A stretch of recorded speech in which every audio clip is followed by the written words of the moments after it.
Bu avtomobilimizning bagajini ochilishini o'zi ham antik, qarang.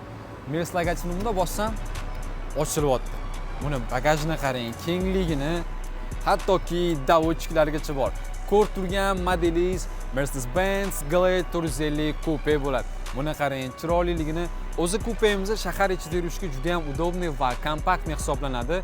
To'xting, shu yerda o'zida videoga like bosib, menga obuna bo'lib qo'yishni unutmang. Nimaiki shunaqa zo'r markalarni qo'ldan chiqaraverasiz. Bizning Telegram sahifamiz ham bor. Srochno o'tib obuna bo'lib qo'ysangiz, birinchilardan bo'lib shunaqa markalarni ko'rishingiz mumkin. Tak, avtomobilimiz keladigan bo'lsa 2018-yil ishlab chiqarilgan 3 litr turbo va shu kungacha 30 ming kilometr masofa bosib o'tgan. Ammo ichki salonni qarang, chiroyliligini, qop-qora kojniy salon. Bu avtomobilimizda sizga kerakli barcha navortlar bor. Multimedial rul, head-up display, eng topovoy akustika, burmester, podogrev охлаждения сиденья, память сиденьялarigacha bor. Gap yo'q, meni nima kerak sizga?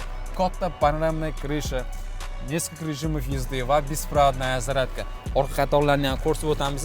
Juda ham bir keng qilib ishlab qo'yishgan. Old-orqa klimat kontrol. Buni podsetkalari alohida tema, aziz do'stlar. Bu avtomobilimizni egalar bilan gaplashib, siz uchun 88.900 ga qo'ndirib qo'ydim. Bu videoni srochno shunaqa kupeshka variant Mercedes-Benz qidirib yurgan tanishingizga yuborib qo'ying. Mazza qilib, haydab, o'qib yursinlar.